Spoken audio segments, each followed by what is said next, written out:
This will be Scarlett's 20th day of halter training.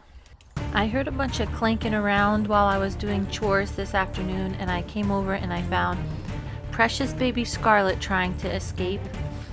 Definitely wasn't Stewie that's been letting him out, it's been her. You doing, little girl? I think she knew she had been found out because she came over and she wanted me to scratch her through the fence, which is something that she has never done before. By the time I had finished with all my chores, it was quite late again, and it was actually really smoky today. We've got some wildfire smoke coming down from Canada, so it made it kind of a nasty day out.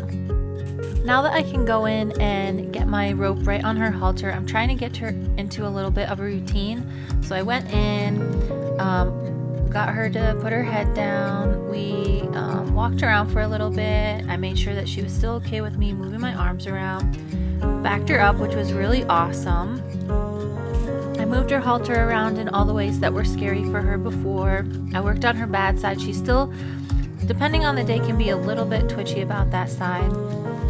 And I noticed this the other day when I was giving her her bath, and a few times before, but she has a bunch of scar tissue on her neck. I think it was from when she was just a little baby before the sale.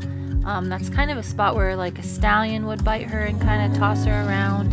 She used to really hate me touching it, and it looks like it's getting smaller, but I'm gonna be very curious to what it looks like when she grows up, because it's not normal.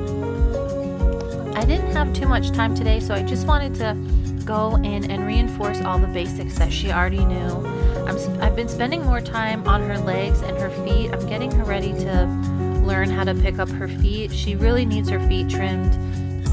They were chipping off pretty nicely when she was out in the ice this winter, so I didn't have to worry about it. But now that the ground's pretty soft, they're getting long, so I need to think about getting her ready to get them trimmed.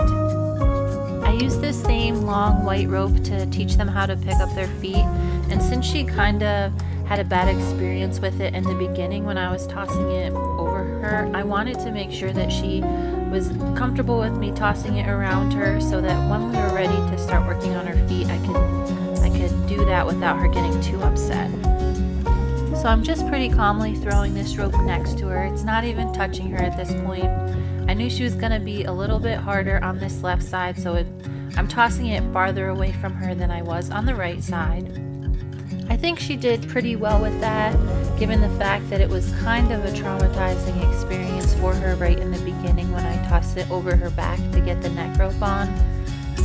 But I'll do this for a while until I can slowly move it closer to her, and then finally I'll throw it up over her back, and that is how I'll get the rope on her feet to teach her how to pick them up. When she was able to stand pretty still for me to throw it on both sides, I went in and I just scratched her with the rope in my hand just so she could get used to it. She was still a little bit nervous about it on that left side.